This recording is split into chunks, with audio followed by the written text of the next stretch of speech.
Good evening, everyone. This is the regular meeting of the Rhinebeck Central School District Board of Education on Tuesday, October 28th.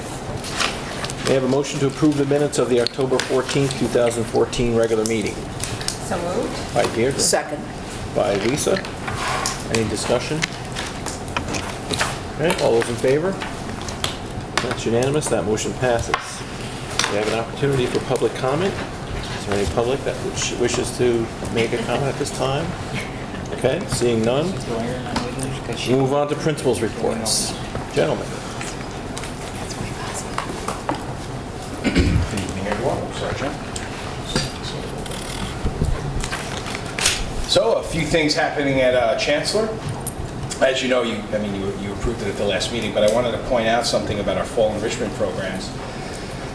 We have more enrichment programs this kind of part of the school year than we've ever had. 16 teachers altogether participating, which is just awesome. Everything from, as you know, but I think it's important to lay out. We have a drama program, STEM enrichment, show choir, PE, which are doing striker and some team building activities, book lovers club, yearbook, art enrichment. This year we're going to do a paint on canvas and a mini mural. One of the mini murals I'm working with Fawn Johnson, and obviously keeping Gary, Finger, and Sheldon in the mix. In fact, I just said something to Sheldon today, letting him know that we were thinking about that mural could be something that we're going to do in the gym to kind of celebrate Chancellor, physical activity. So they're working on that, and obviously partnering with the two phys ed teachers. In addition, we're continuing our peer mediation and as well our mathematics enrichment program. So again, 16 teachers participating, which is just really great to see. In addition, I always want to try to give you an update with one of our newest initiatives, the STEM Lab. Right now, we continue our work with the Project Lead the Way modules.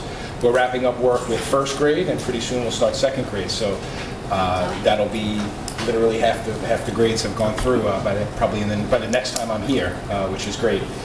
Students are enjoying every minute of it. It's really been like an in-house enrichment in addition to obviously curricular related activities, and the collaboration not only with the students. There was another piece I want to mention also between Mr. Wolfen and every one of the teachers as well. It truly is a collaborative team teaching environment. Obviously, it's something he kind of runs the lead, but it's just been a great experience so far. So I'll continue to give you updates about that. So BLPT news, since we met just yesterday. I had mentioned last time one of the things we were going to talk about is continuing our school spirit days, which we only had 2 last year, but we got them going a little bit late. This year we're looking at 6 to 7 of them as a possibility, and we came down with a few. We have Crazy Hair Day, Sports Team Day, Dress Like a Character from one of your favorite books Day, which was going to align with Reading Week. It's like a national Reading Week, so Barb Allstat will work with us on that. And we're also kind of possibly going to fall into Spirit, like a Friday that partners with some of the things that the high school might be doing. So we're kind of waiting on that because we'll do a School Spirit Day as far as colors and things as well. Maybe we can do that district-wide if possible. So another thing we're working on, you heard me mention, you may remember I mentioned we were looking at the Olveus program, which is an anti-bullying program. And one of the things we're just focusing on now is they actually have a survey they can offer us. So we brought that to the BLPT. One of the next goals is to have a rep from that group come and meet with us at our November meeting and just go through what that survey might look like. For us, luckily for us, they have a grant that will pay for the survey, and it's really about, specifically we would survey 3rd, 4th, and 5th grade students similar to the climate survey we've done in the past. And we thought this might kind of take its place for this year to kind of get an idea of that perception for students, so maybe it can help guide where we want to go with some of those initiatives in the building. They also, you heard me mention, they have actually an anti-bullying program, which is great. It's something we're going to be talking with them about. It's not anything etched in stone, really just in talks.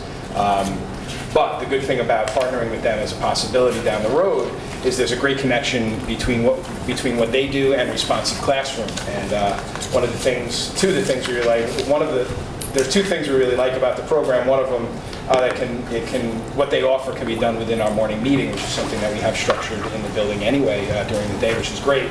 The other piece is, I don't know if I mentioned it last time, I wanted to make sure I talked about it, was the fact that this program, what it does is one of the best parts about it is it focuses on the bystander as well. It doesn't leave the bystander out, and we like that. The idea that the goal of it is to empower students to work together and help each other.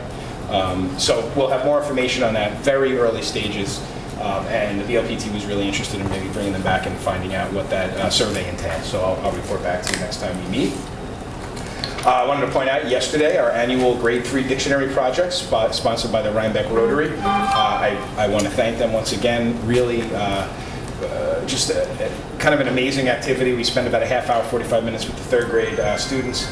And this year, we had 78 students receive a personalized dictionary. Activities included things like I gave them 5 clues to find them random words, so it touched on things like syllables and you know, it was the first and the last word, and narrowed it down. The word was document, by the way. And they actually, we also had engaged in a really good discussion about how words get in the dictionary, and we were able to connect that to the word Google, which eventually, years ago, got into the dictionary over and above what Google is. It means to search for something, so we kind of all came to the conclusion that in addition to kind of support that conversation, they were going to go home and Google how a word gets into the dictionary. And I already had a few students report back to me. So it was a really fun activity. And like I said, 78 students received a personalized dictionary. I once again want to thank the Rhinebeck Rotary for that. Also want to mention Sue Serino, candidate for State Senate, came to talk to our third graders today as part of grade 3 social studies standards around communities differing from place to place around the world, as well as addressing specifics in culture that differ from culture to cultures. She included among the things she discussed were the election process as well as the State Senate. What the State Senate does is its role in government. Kids got a lot out of it. It was a great little half-hour assembly, so I want to thank her for coming as well. Our last superintendent's conference day on October 20th, I wanted to give you an update. We were able to offer to non-instructs a full day with Mary Ann Brittingham, who among other things is a guru of classroom management.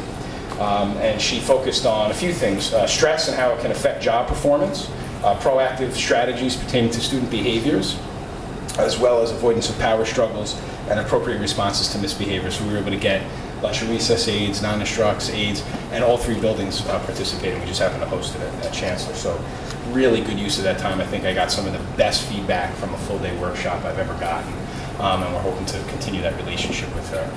A few upcoming events. On the 30th, second grade students will participate in the water cycle assembly.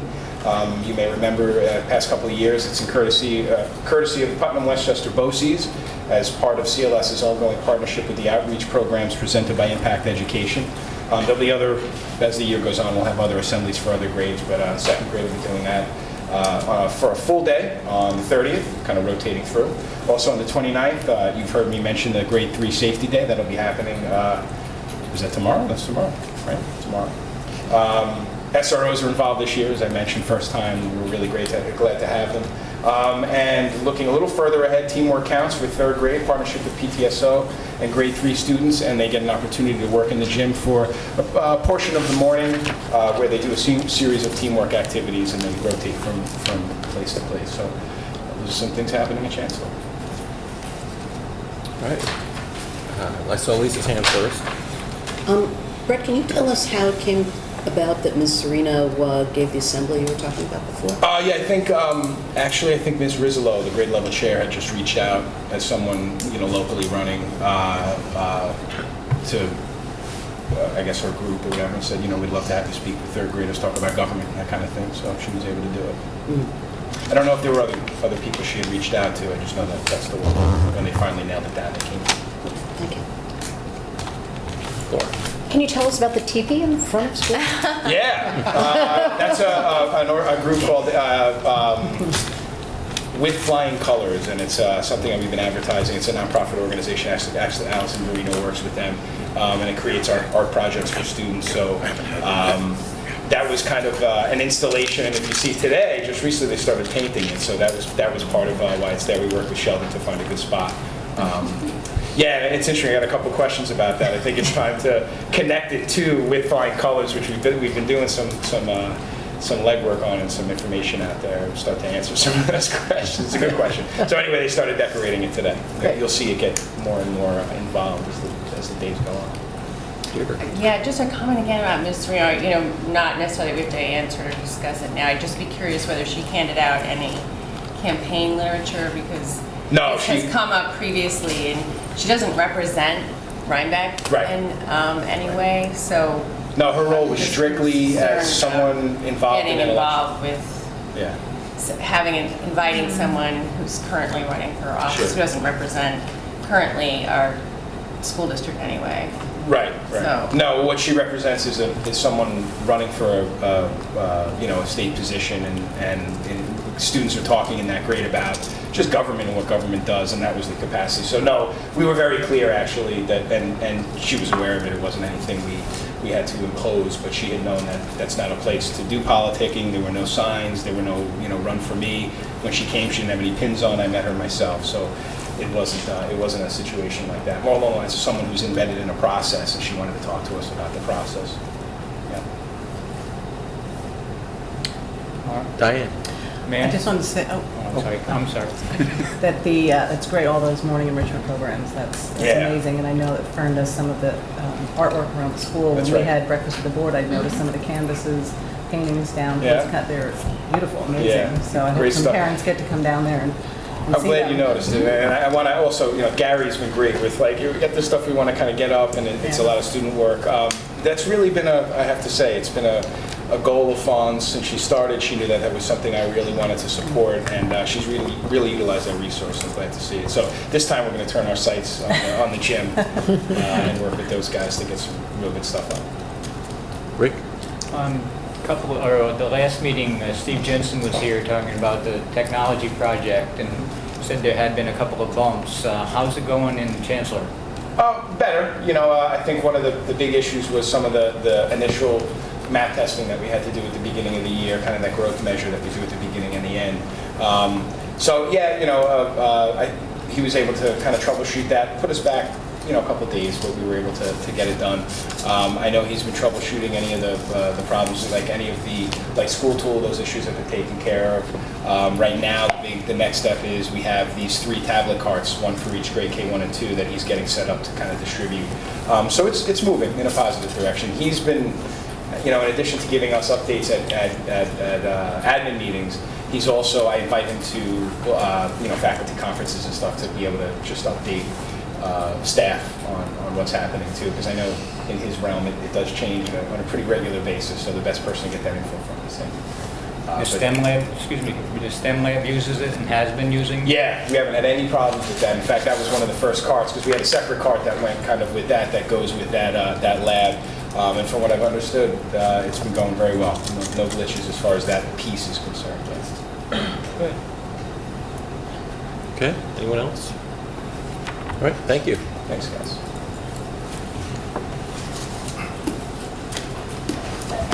Good evening.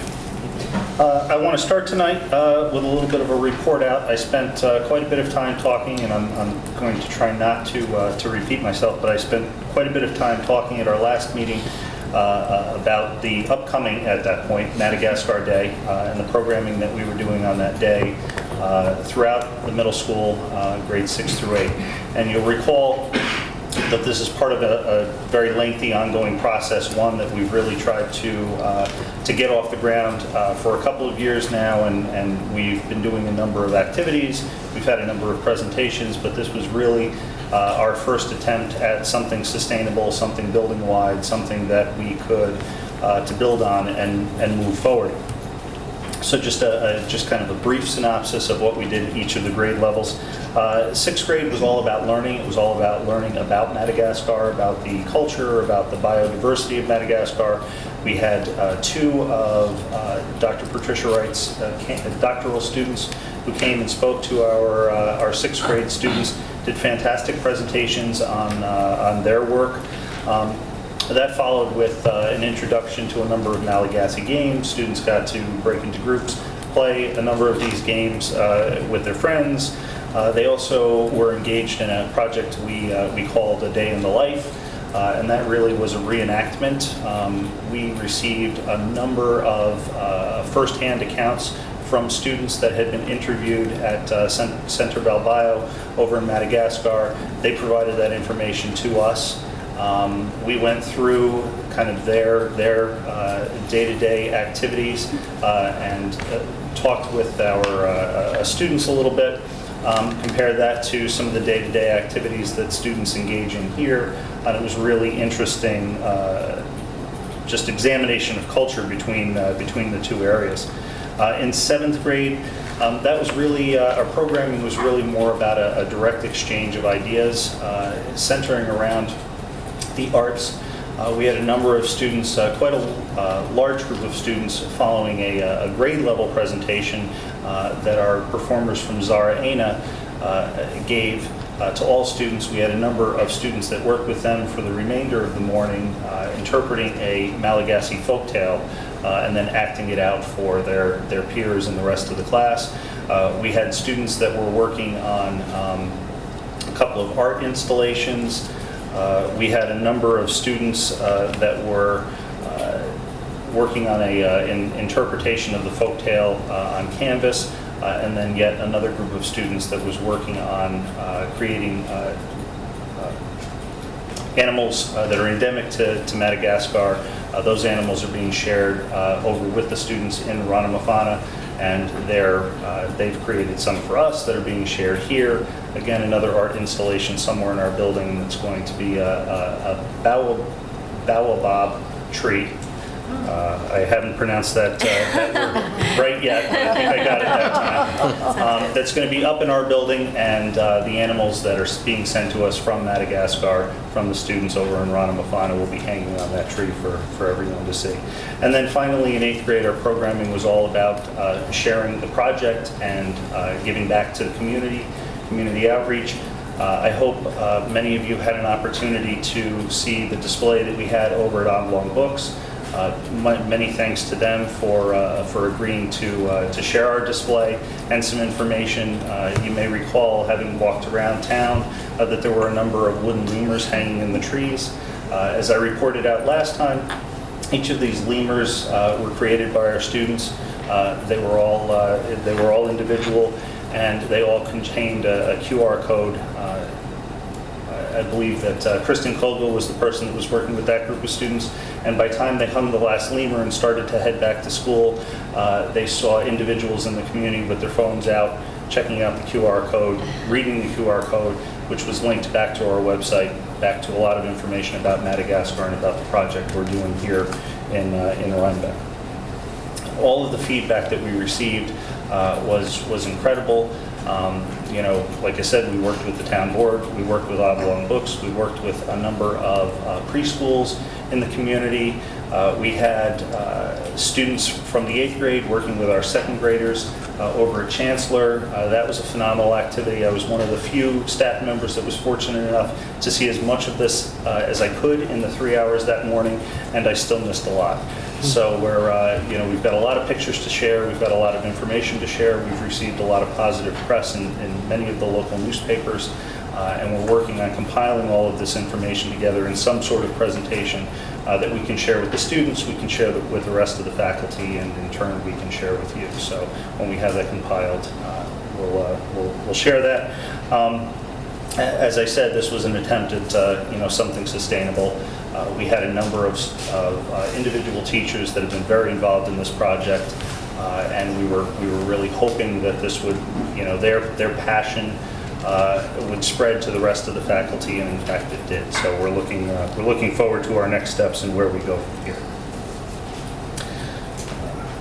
In terms of some other things that are happening at BMS, and again, this kind of goes along with cultural exchange, and it's just an opportunity that fell into our laps. We have a young lady with us in the 6th grade this year who's come to us from Brazil.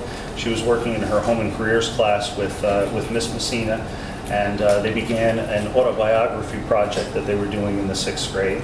And she raised her hand and she said, very amazedly, is the curriculum in all countries the same? Because I was doing this project in Brazil just at the end of last year, just before I left.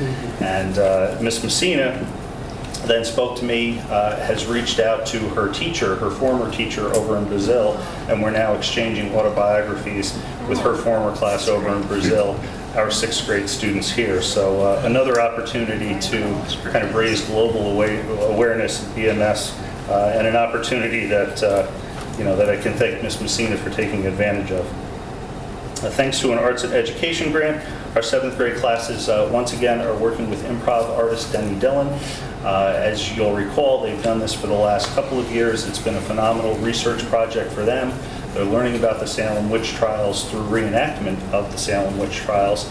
And once again, they've reached out to, I believe, the 5th grade this year over at Chancellor, who are very excited to come and join us on November 21st to see that reenactment actually take place and take part. Our anthropology club is working with Dr. Lindner, an archaeology professor over at Bard College.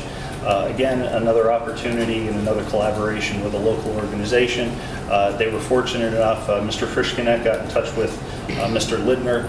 They're in the middle of an archaeological dig on the Bard campus and invited our students to come over and participate. So I believe this Friday is the 3rd of 3 sessions that they've had. We've had quite a number of students go over and participate. A lot of firsthand hands-on experience working with an archaeology professor and students over at Bard. Our 8th grade band is going to New York City to an open rehearsal of the New York Philharmonic on Thursday, November 20th. BMS students just last week, and I believe they had their 2nd session yesterday, began working with Bard College students. I believe I spoke to you at the last meeting about the mentoring program that we're going to have, collaboration between Bard College and our students here at BMS, and they're going to serve as presenters and activity leaders at the Science Night Out that's going to be held at Chancellor January 22nd. So we're excited about that. We had 9 students show up to the first 2 meetings. We thought that was a pretty good number to start. We're shooting for 15 to 20 and hoping that those numbers increase as the word gets out and as modified sports seasons come to an end. Just last week, thanks to the PTSO, the 6th grade circus came to town. This was the 22nd year that the 6th grade circus has taken place at Bulkley Middle School. And once again, it's been the case over the course of the last couple of years. We had a number of parents in the audience that had actually participated in the 6th grade circus when they were in Bulkley Middle School many years ago. It's always difficult for me to really quantify what the circus does for our 6th grade students and the amazing talents and a lot of the adversity and risk-taking that they overcome throughout the week and prior to, because Mr. Airstock does a lot of work with our students prior to the performers actually coming in. But I will tell you that in at least 2 of the different events that we held this year, the circus performers that came and worked with us said that these individual students that they were working with did some tricks with the Diablo and spent some time on the unicycle, unlike anything he had ever seen from a student performer. So once again, just amazing talents. And a final highlight of the evening, Molly Freer, one of our 6th grade students, Ronaldo, the performer working with the students, found out she was a singer-songwriter and asked her if she'd like to write a song, kind of a theme song for the evening and for the circus. And overnight, she came back the next day with just a fantastic song. She performed it a couple times during the Circus Friday evening, and we're actually having her record it so we can use it in future years. Excellent. Finally, on Friday, November 7th, we have our annual costume Halloween dance. Though it's a fun time for the students, it also serves a purpose. This is a fundraiser. We use this as a fundraiser for our Veterans Day Assembly. In all of my time here, and I know many years predating me, we have donated every year $150 to 4 different veterans organizations during our ceremony. We'll be doing that again this year. And that Veterans Day Assembly will be held on Monday, November 10th at 9 a.m. Again, thanks to PTSO, we will invite all of our guests in for breakfast earlier that morning, and then our assembly will commence at 9 o'clock. This year's keynote speaker is Brendan Szabo. He's a member of the Navy Seabees, and he returned from Afghanistan less than a month ago. So a lot of interesting things happening at the events. Thank you. Thank you. Questions? Great. Okay. Hello, everyone. I thought I'd start tonight with some classroom updates. Last week, we had a guest speaker in all of our art classes in the high school. Mr. Charles Barnett is an inker and finisher for Marvel and DC Comics. In our studio art classes, students are working on comic strip panels. He gave 7 class presentations for all of our studio art, 1 graphic design section, 1 painting class, and our drawing classes. He presented an overview of what he does. He gave a demonstration to our students of how he inks comics. And in the painting class, he gave a demonstration of brush control. And gave all of our kids a nice overview of opportunities available to them in the creative arts. In addition, our studio art classes are participating in the Domestic Violence Awareness Month. We have 15 students who entered the Gray Smith House Art Contest. And this is part of the Gray Smith House's Domestic Violence and Bullying Awareness Month project. In our band, 3 of our band students were selected for Area All-State. These musicians were selected from a pool of the best students in NYSSMA Zone 10, and that includes Columbia, Dutchess, and Putnam counties. They'll work with a guest conductor and will rehearse and perform several pieces of music. Our choir will be taking our high school chorus, over 80 students, to New York City on November 13th to see the Broadway play, the Bernstein play, On the Town. In our social studies department, our teachers are partnering with student teachers from SUNY New Paltz. This is the 3rd year of that partnership. Student teachers will come in and teach, observe several classes from our teachers, and then we'll teach sections for our kids. According to our teachers, our students are always very respectful and participate well.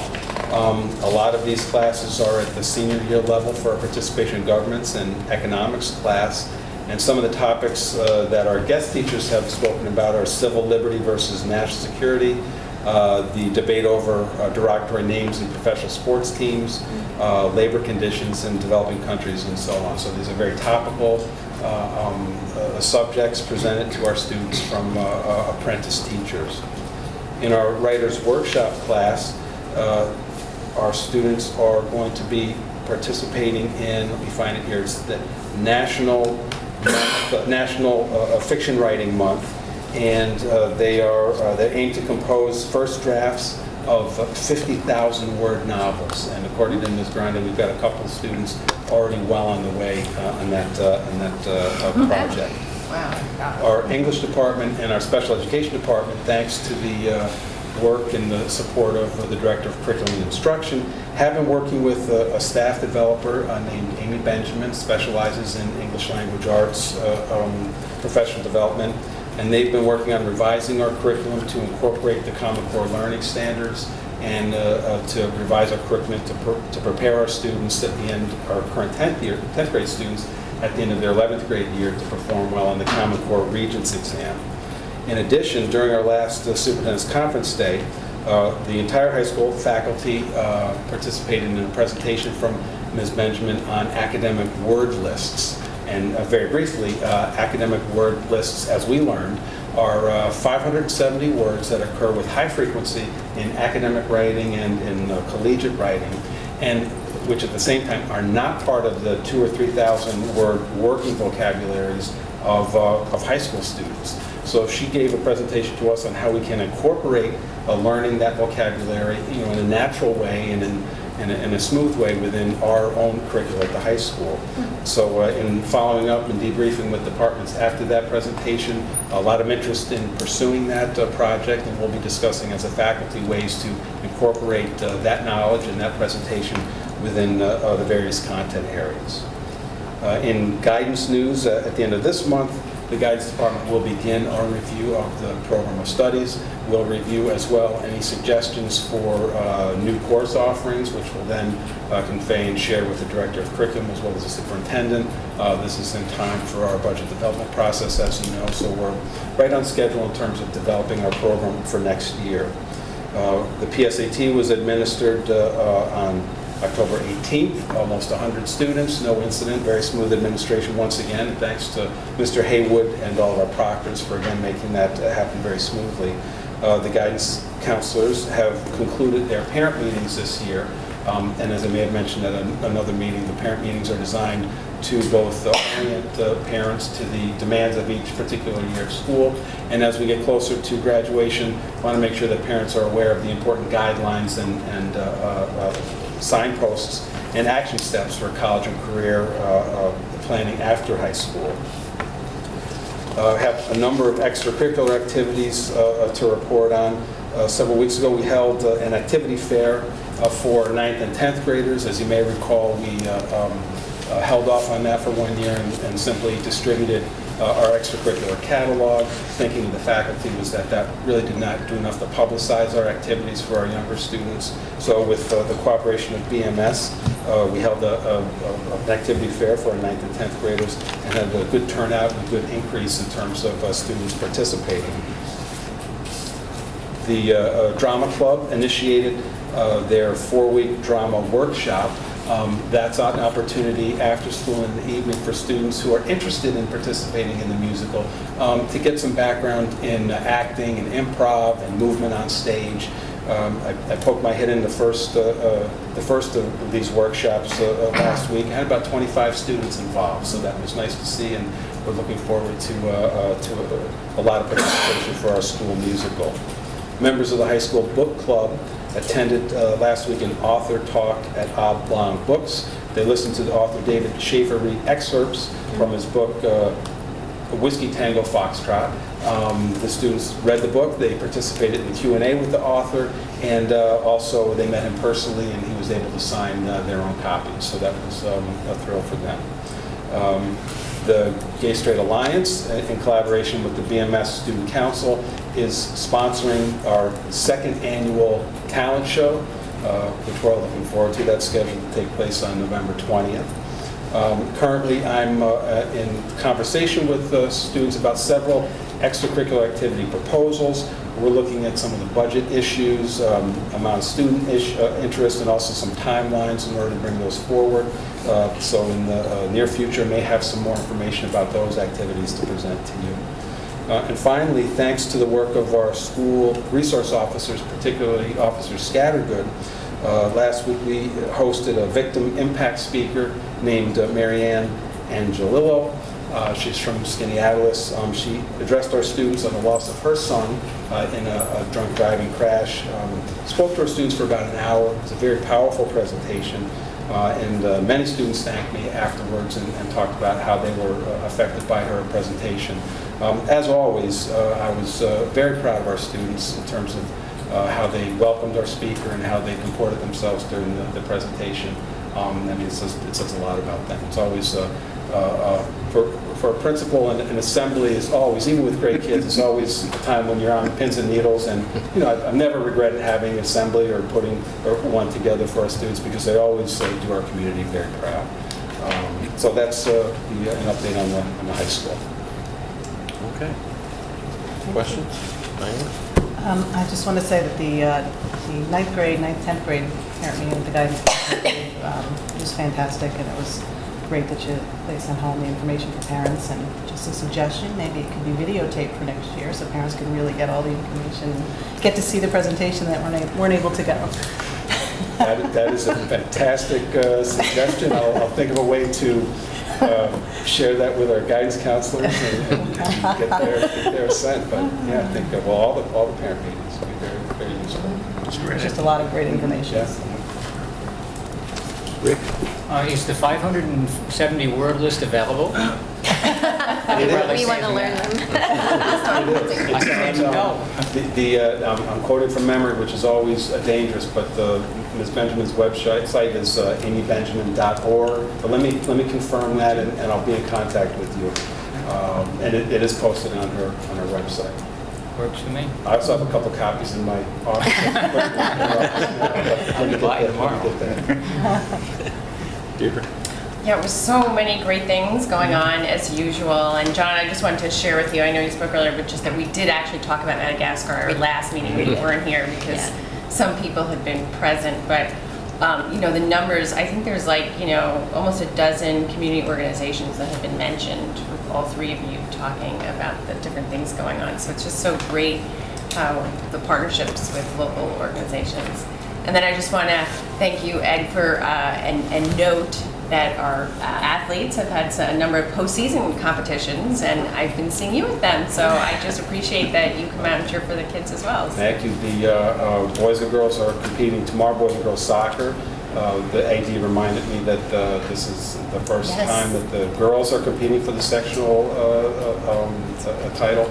Our volleyball team is competing, I think it's a semi for volleyball, and we had one of our golfers qualify for the sectionals, and he was one of 20 students in the Mahal to make it that far. So, agreed, and congratulations to all of our athletes. It's very exciting. Haven't we had a swimmer qualify for state? Oh, thank you very much. Yes, and thanks, Mr. Fowler. A swimmer has qualified for the state meet, and I don't think I'm missing anybody else. Well, and even one of our teams, field hockey, that didn't have a successful winning season, had a terrific article in our local River Chronicle. So That was a nice That it was actually a really Yes. nice piece. So, all right. I was going to say this sounds like I have a stuck needle, but needles don't exist any longer. Shows my age.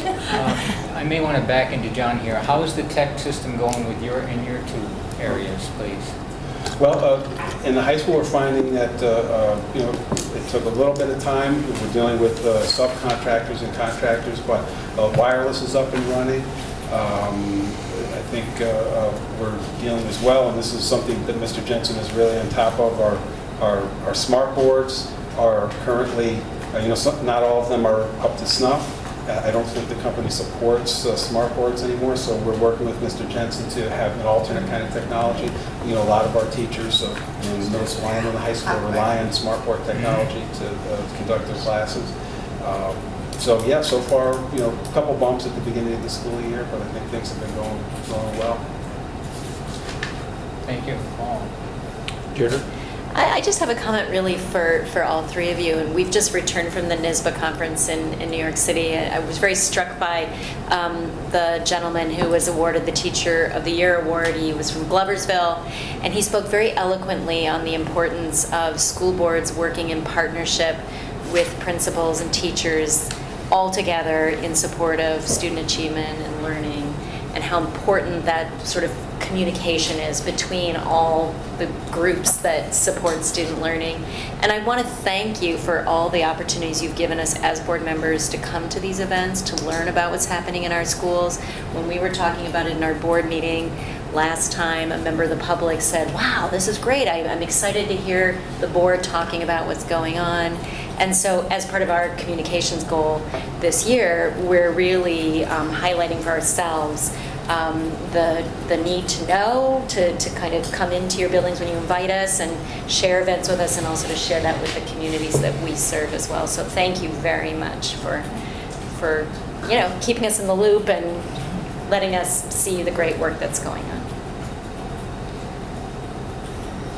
And just to spin off that, one of the comments that our esteemed Chancellor Merrill Tisch made this morning at the NYSBA conference was that people, especially critics of education, really need to see what's going on in the schools. And I would second Deirdre's comment that you've all been incredibly open and welcoming to our board members. And who better to know what's going on in our schools than our board members, because they represent the kids at this table and in the community. So I know that turnout, just speaking about the Madagascar event, the board was very well represented at that, and I also appreciate your extending that invitation to them, and please continue doing that, because they're interested and they'll be there, and that helps them know what's going on and to really put an accurate face on the good things that we're doing here. So I would second that. Thank you. Okay. Thank you, gentlemen. Thank you. With that, we'll move on to board committee reports.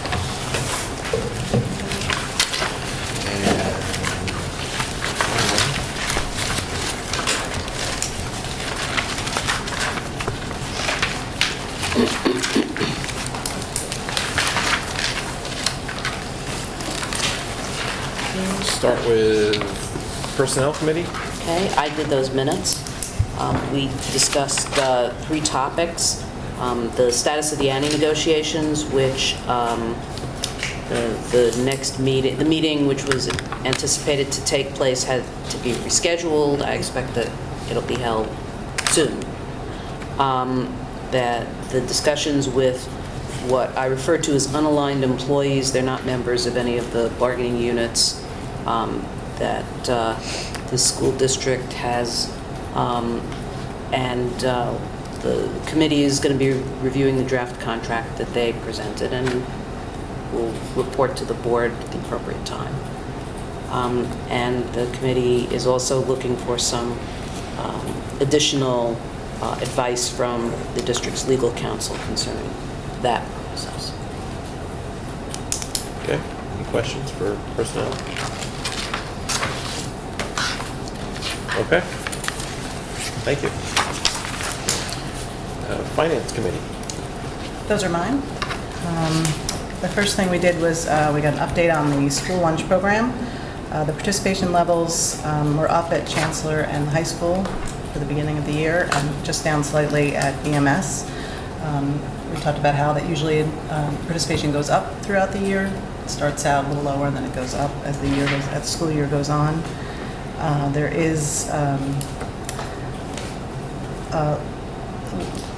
sales and beverages are slightly down, probably due to the change of no more Gatorade or iced tea in the machines due to the changes from the USDA. But hopefully kids will start to adjust to that, and that'll change going forward. Fruit sales are up, which is good, nice to hear. And at BMS, they're offering brown bag breakfasts that kids can take upstairs and eat quietly. So the program is, it's still working at a loss, but it looks better than it did last year at this time. So that's encouraging. The next thing that we looked at was the multi-year fund balance report. And Tom's going to be using a 10-year plan to reduce the workers' compensation reserve fund. He's going to do that for the next 10 years until the fund goes down to 0, as that fund is no longer necessary. And starting to look at the budget, it's still looking like expenditures are going to exceed revenue, even at this early state, and that's due to a few reasons. No DHEC holiday this year, increases in the special education salaries and benefits that are outpacing the tax cap. Benefits looks like maybe go up between 8 and 10% this year. Our tax cap will be even lower than last year. So that's where we are with the budget. And the last thing that we looked at was staffing and enrollment projections. We looked at, I don't think that was attached, that chart was not attached for them to look at, but we looked at our enrollment trends going forward a few years and what that would look like. There isn't enough of a trend to make any long-term changes, because if you look in the elementary, it's kind of going up and down a little bit. It's not continually going down. But right now, our biggest change is in the middle school, where the numbers are down more than in the other buildings. So those lower classes are now coming into the middle school. So that may be an issue with some of the extracurricular and stuff, but it'll be nice to have maybe some smaller class sizes for a while, and then it may balance out again as the classes go up. But it's something to keep looking at, but it doesn't seem like there's anything now that can make any big changes to staffing. And that's it for finance. All right, questions for finance? Lisa? I seem to remember, and I may be misremembering, but when we were in the process of budget development last year, that the expectation that there would not be a DHEC holiday this year was raised. And my thought was that that was built into the budget that we had developed. Well, that's been built in every year. It's just that we're not realizing it this year, where we've realized it for the past few years. Okay. We're not realizing But it this year. It's not that we miscalculated. Oh, no, because of that. not at all. Okay. Not at all. No. It's just, didn't get realized as in previous years. It would have been. We never assumed we were No. going to get it because we didn't want to count on something that we wouldn't find out about until much later in the school year. But it looks like we're not going to get it this year. No, we're not. And that will be, that will be less fund balance we would have at the end of the year, and in connection with some other unanticipated costs, particularly in the area of special education. It's going to be a entire year. Yeah, this school district has done it right by always budgeting health insurance for the 12 months, and that holiday happens. There's a few school districts that only budget 11 months. Last year, and they knew they had a budget for 12, so they're already adding a whole extra month on top of the increase that came out, which was, I think, around the 5%. So 1 month plus 5%, some district had to add a lot to it. So they had some budget issues, but no budget issue that way. It's just we didn't realize a savings. Lisa, you had another Yeah, question? I just, one more question. Do you know when we'll know what the tax cap number is going to be for us? Well, that develops as it goes along. There's one number that becomes firm. It's supposed to be posted by December 15th, and then lately it's been coming out a little bit earlier, and that's the growth. And that's the growth factor of this school district as the properties are looked at, new assessments, new properties being built. That number will come out, and that was a good number for us last year. Yes. But the CPI doesn't get settled until the middle of January. But right now, that's running at about 1.5%, which is where we were last year. So kind of in the same place we were last year. So Okay. for a tax cap. Thank you. Lori, anything? Yeah, for your agenda for your next meeting, you're going to look at the technology plan and how and if it can be funded. Is that the CELT plan or Steve Jensen's plan? Steve Jensen's plan. Okay. How are we going to fund the next few years as we look now to concentrate on 3 through 5 next year, and then the middle school, then the high school, and starting that rotation over again. Really trying to map out what those potential costs are. Just one thing, I mean, that's a very fluid, I don't think the middle school or the high school has decided what they want to use yet. The elementary school, those decisions have been made to be on the Apple side. That may be different in this school. They may want to do, something else. And I don't think those discussions have happened yet. I know he's talked to them to start thinking about it, but I don't think any decision's been made in this building at all as to what platform they want to use. Do they want to go towards laptops? Do they want iPads? Those things have not been determined, but at least we can give you an idea of what potential costs could be. And that may drive where we go. That report had a lot of equipment on it. Oh, yeah. What does it take to get to a one-to-one model? Or is it a lap card at every grade level? Or in this building at grade level in the middle school, and then by department in the high school? I mean, there's so many different ways that this could be rolled out. But that really needs to be worked with Steve and Marvin on the curriculum to work together to figure out how this all works as it comes up through the system. And the potential costs. Yes. How it interfaces with the finance committee. I don't know whether they're hand up first. I just have a question about the lunch program update. There's a mention in your minutes of the fact that there is some amount of money that's outstanding in terms of payments not coming from families.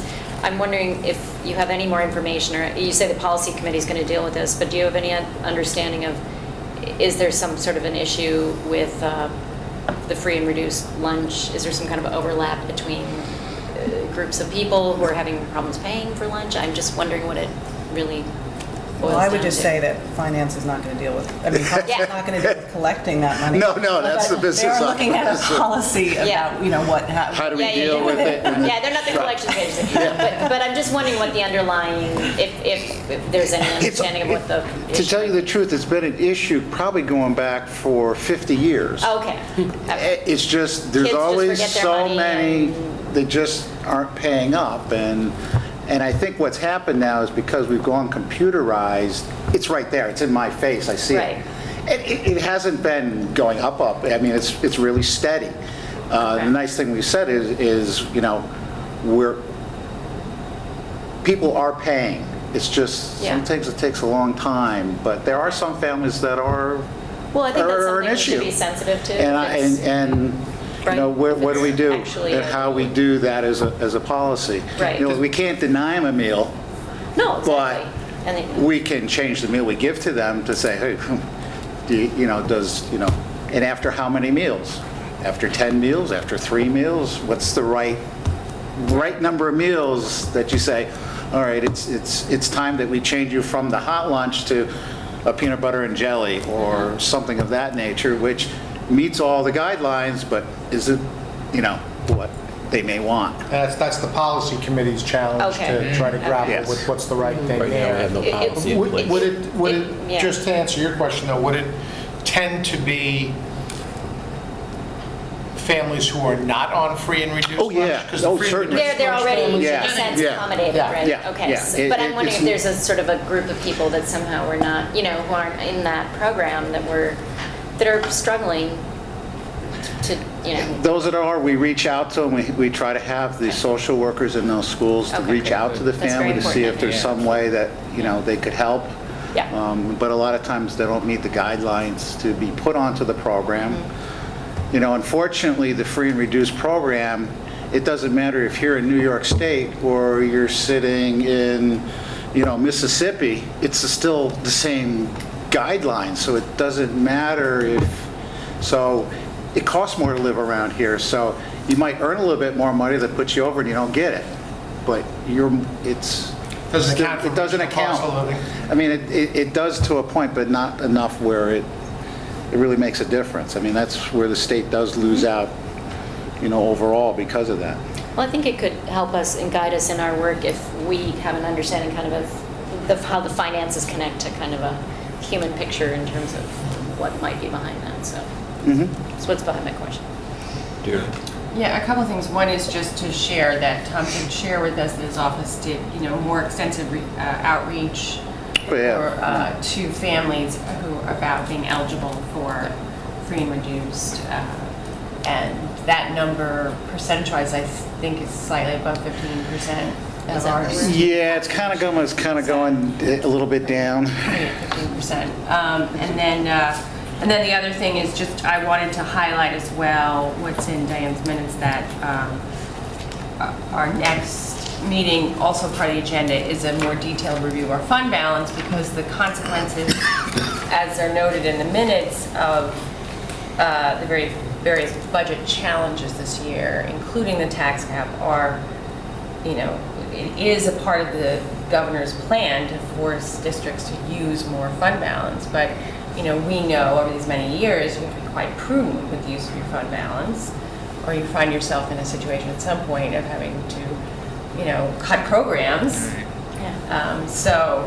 I just wanted to highlight that because I know there's some anxiety around the sort of expenditure revenue outlook for this year, but that, that's why we'll be looking at what I have found very useful from Tom over the years is these sort of multi-year out projections for use of fund balance, so we'll see how that goes.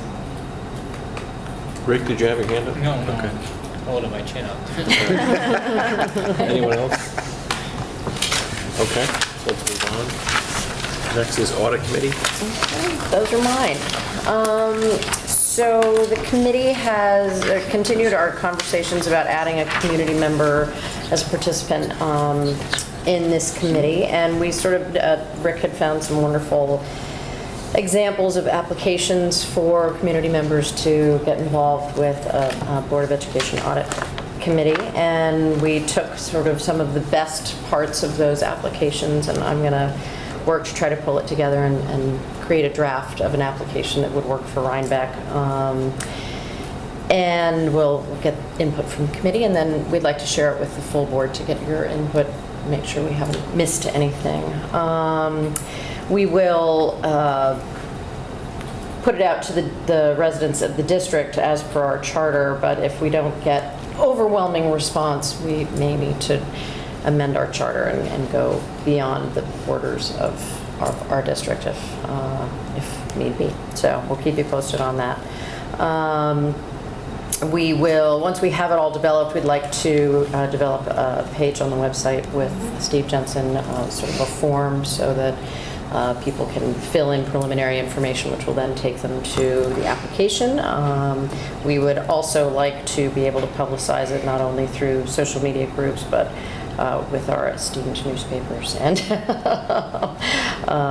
any other, and hopefully reach out to the Chamber of Commerce and see if they can help us in our quest for a little help there. The policy committee had asked us to look into ideas about disclosure of wrongful conduct, and Deirdre found a policy that we currently have, which is reporting and investigating allegations of fraud. I had also found a sample policy, which we don't currently have, about disclosure of wrongful conduct, which is a much more comprehensive whistleblower policy. So we're punting it back to you guys and seeing how that feels. and if what we have currently is enough, or if we want to amend that. Tom also reported that our new extra classroom fund advisor is in the midst of training, and they'll be meeting with teachers, club advisors, and students shortly. And our annual audit Still has not been delivered. I am told it will be in my hands tomorrow. I tell you. it's due at the state on Friday. Yes. All right. So we'll update you as soon as we have any information about it. The intent is to review that, have them review that with us at the meeting on the 11th. That's correct, yes. And they will be here November 6th. We just have to select a time. So Okay. I'll send a message out to everybody. He did get back to me yesterday, and after I sent him a nasty email. I would impress upon him that we, the committee, don't want the report on November 5th to review I'm that. hoping to have it in my hands tomorrow, and as soon as I get it, I'll get it out to you. It will be in draft form. Yep, that's fine. You'll see a puff of white smoke over the school. I know it's here. Thank you, Tom. Yeah, I believe that's all. Oh, Lisa, go ahead. In terms of the community member of the district, the audit committee, since this is kind of a special case situation, because, it's the only committee that we would be in this position with, has the audit committee given any thought to actually recruiting participation by people that committee members may know would meet the qualifications that the committee is looking for? Well, we talked about that initially, and it's a small community, so we'd like to publicize it as much as we can so that interested parties can come to us, because we'd hate to try to cherry pick somebody and then say, well, it doesn't really fit. It just doesn't seem like the right way to go. So we'd really like to get people jumping on board. Okay. But that doesn't preclude anybody from suggesting to people they may know with qualifications to go check it out. Okay. Right. All right, I believe that's all the committee reports we have, so we'll move on to New York State School Board Recognition Week.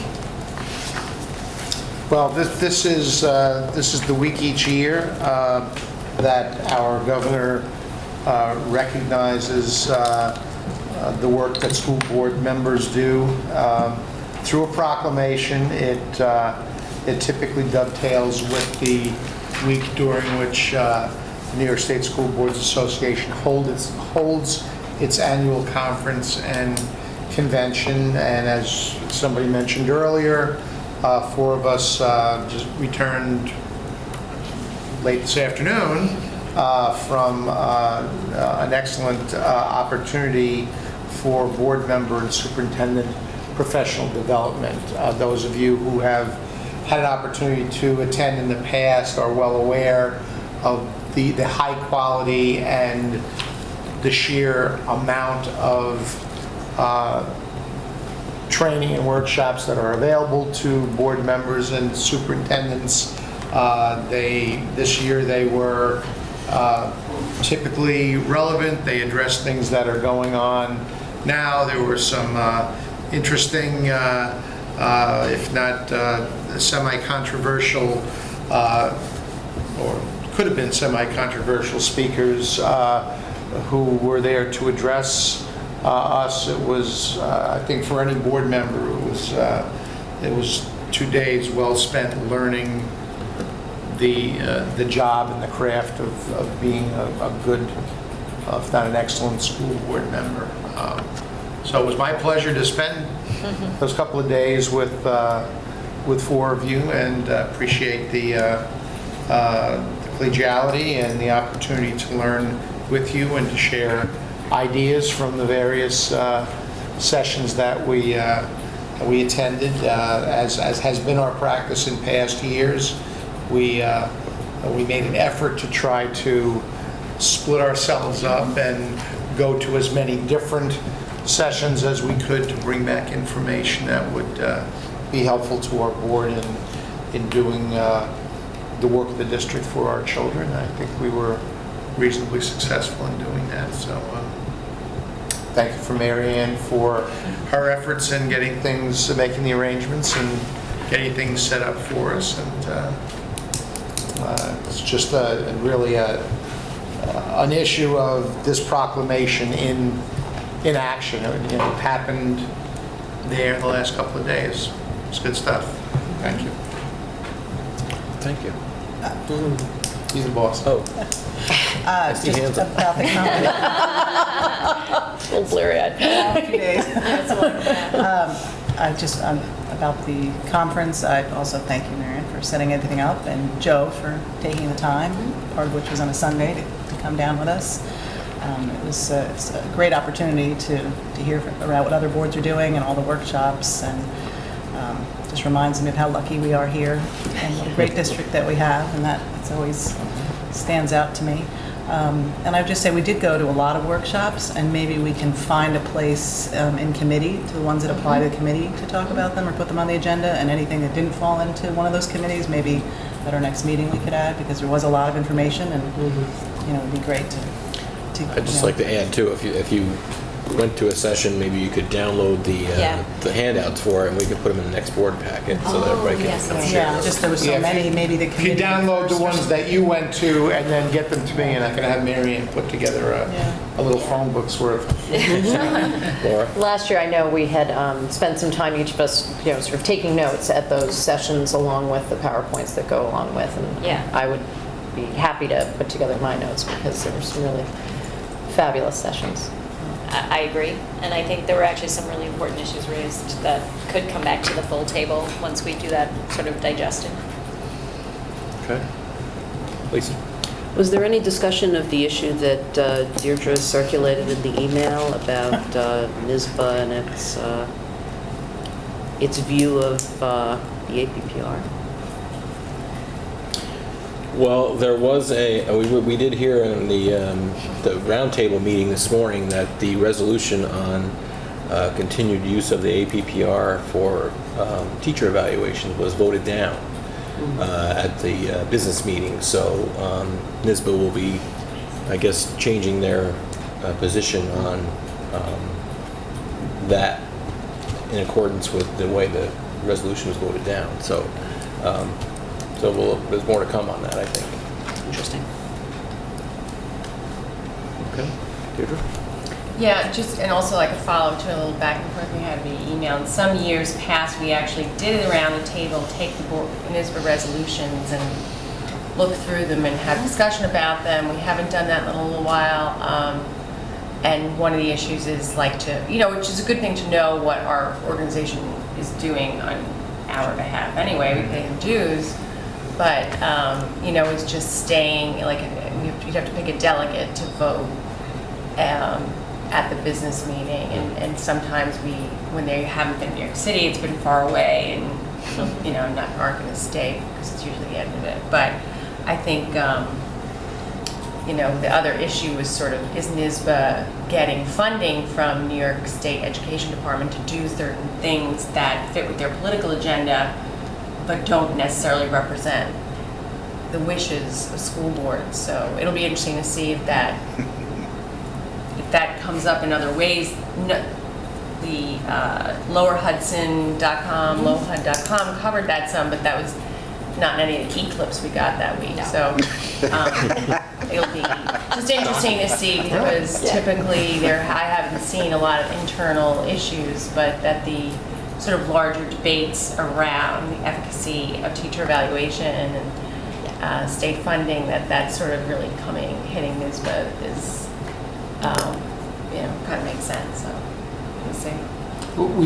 We did have quite a bit of discussion about the idea of having a delegate from our board delegation, designated to do that voting, and if we're going to do that, then it really requires us to have a discussion as a board about the resolutions, and just for the people who are newer to the table than some of the rest of us, I think that process has kind of fallen by the wayside, because at least over recent years, people haven't, our delegation hasn't been interested in serving that function, and different board members from time to time have been really into doing that, and we had this discussion about being conflicted between wanting to spend 4 hours in a convention setting versus 4 hours going to sessions and learning stuff. So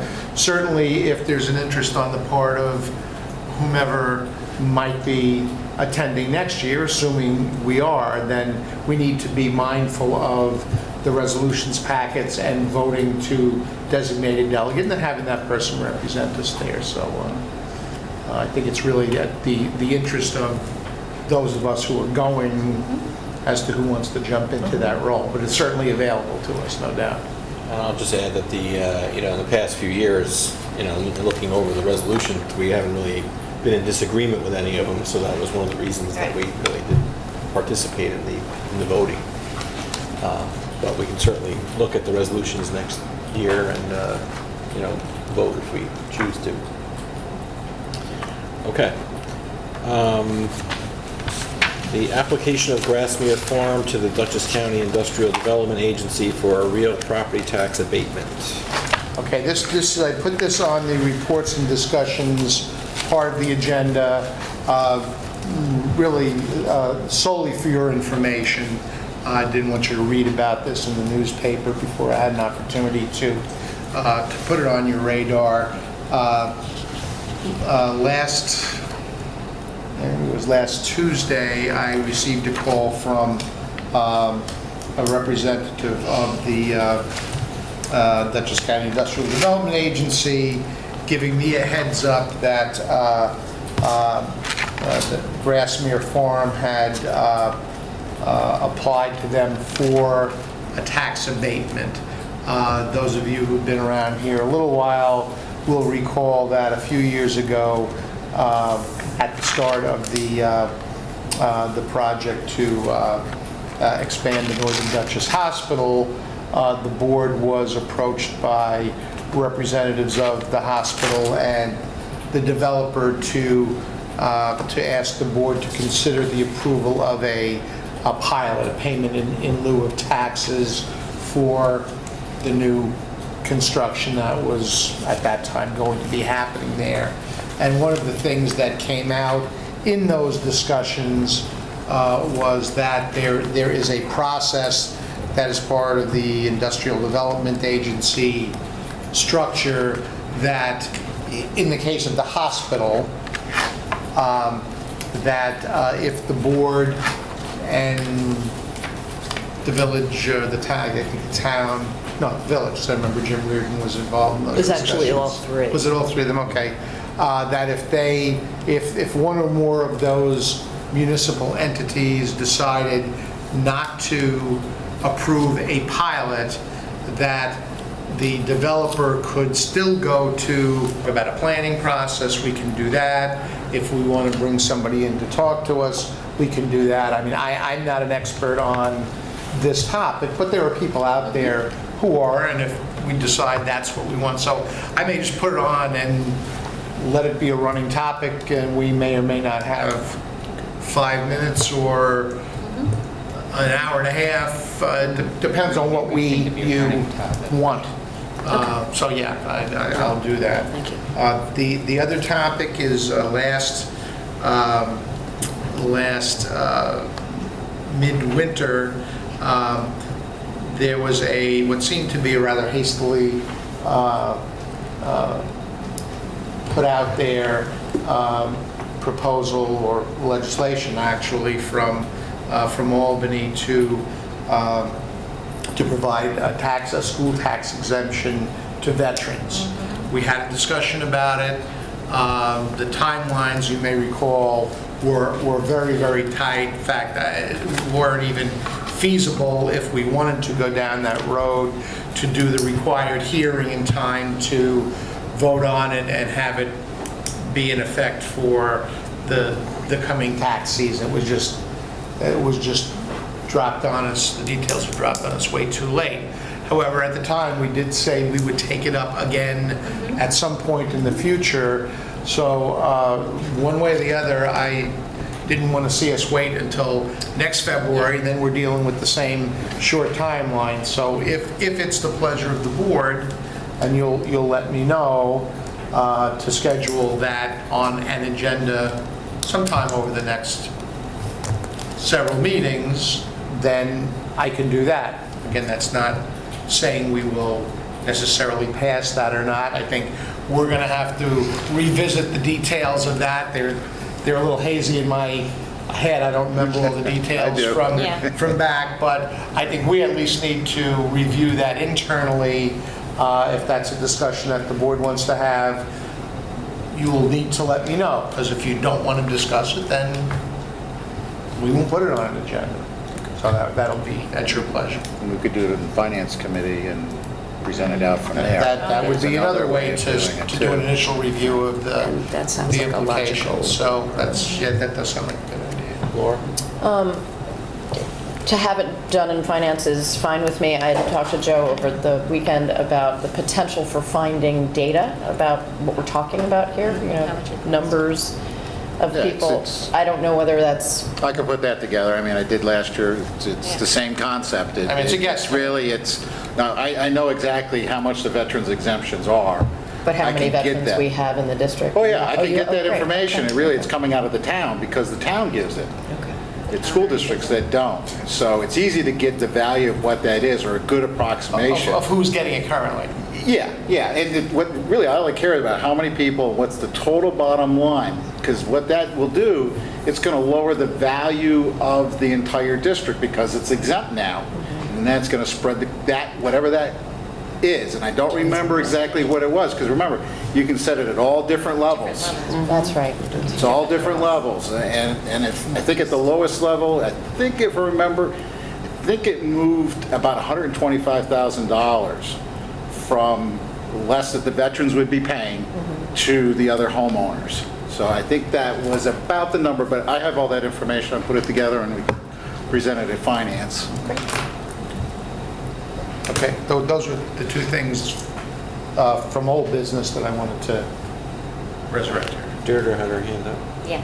Also, I don't know if there's any way for us to get a sense of how other boards have dealt with this in our area. We're actually, the business officials have already been contacting each other, because there were a couple districts last year who did adopt it, but many of them did not, because a lot of the time it was the time frame and the question about, is this what you want to do? So I know Chris Prill out at Dover is gathering all that information up, so we'll know. Can I ask, would we be able to have data that says what the impact would be on the other homeowners? Oh, yeah, it's easy to figure out. Oh, yeah, yep. Deirdre? This is, I guess, also a piece of old business, and it will probably emerge, I think, out of the reports we do from coming back from NISBA. But I think you attended a session on the student data I did. concern. So that's just going to be a topic that'll come up for us eventually. So I just want to keep that on our back burner, so to speak. I just, the short story on that one, again, we started talking about it and then, maybe went down to Times Square or something. Something came up to distract us. Anyway, the bottom line on that, or my takeaway, was that there's still a fair amount of uncertainty amongst our friends at State Education Department. Apparently, they have appointed an interim data czar who is trying. They have not provided the school districts with any regulations, so it's.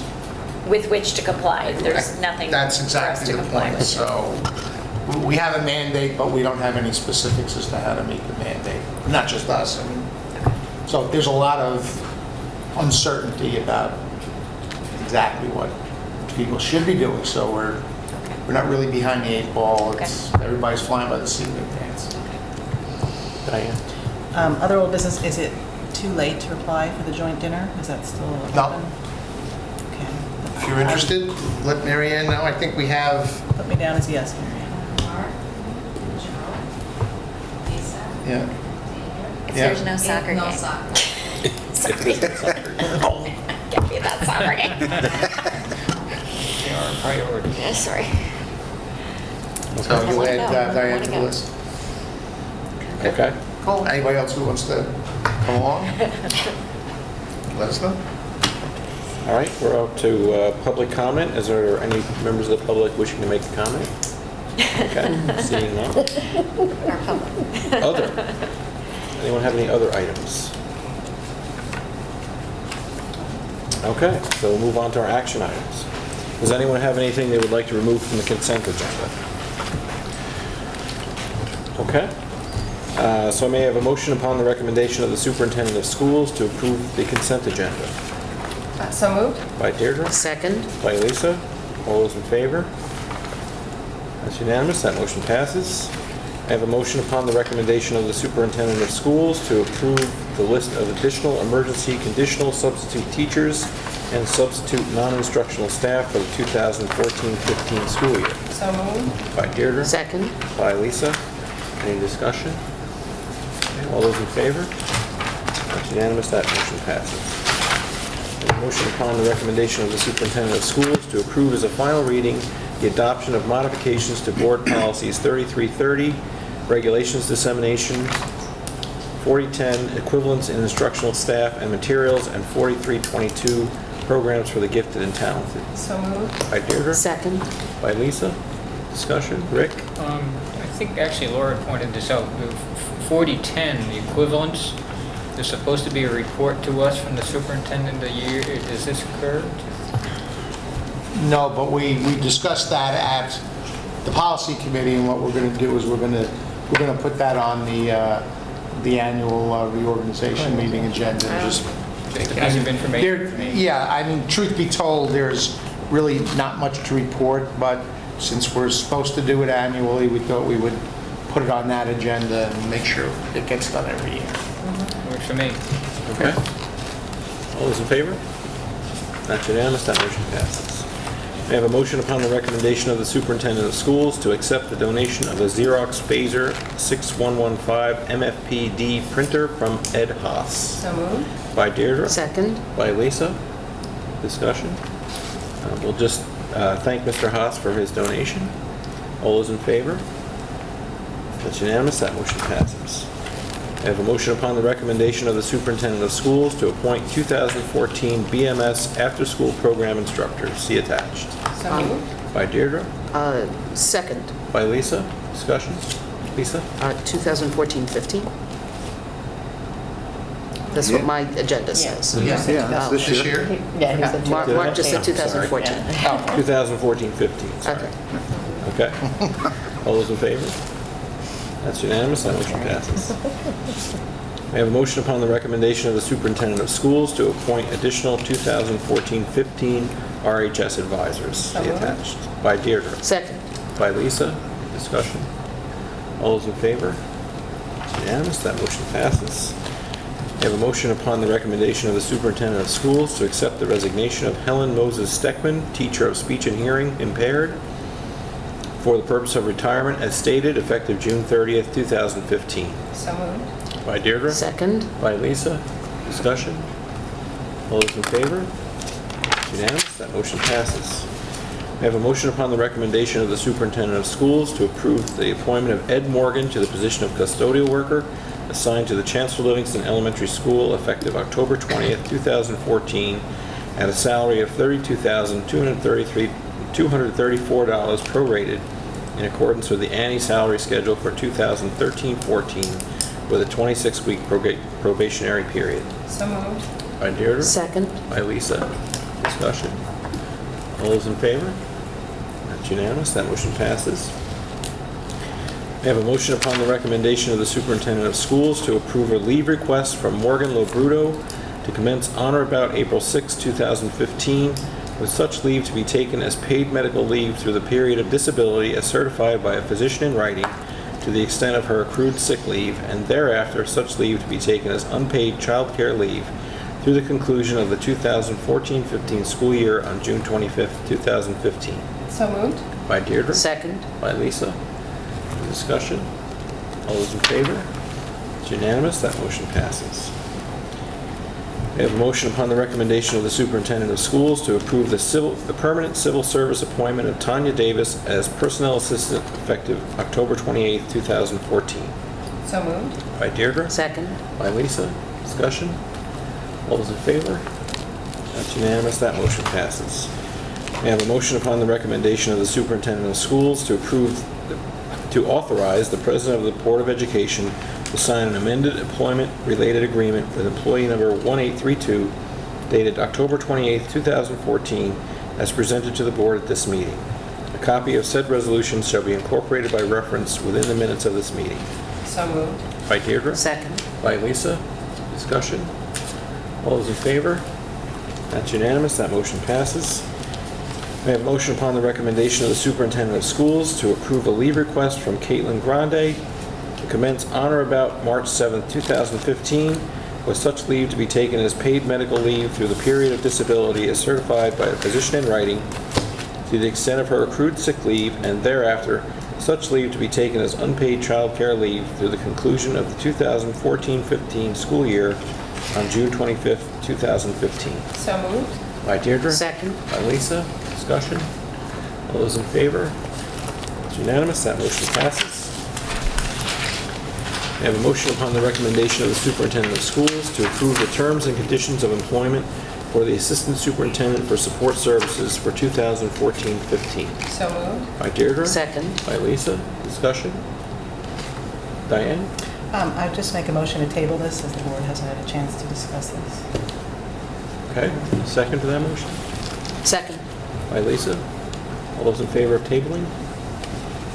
It's unanimous. That motion passes. We have a motion upon the recommendation of the superintendent of schools to approve the reappointment of part-time food service workers for the 2014-15 school year, effective September 1st, 2014. So moved. By Deirdre. Second. By Lisa. Discussion. All those in favor? It's unanimous. That motion passes. I have a motion to move into executive session for the purpose of discussion of the employment history of particular persons. So moved. By Deirdre. Second. By Lisa. Discussion. All those in favor? That's unanimous. That motion passes.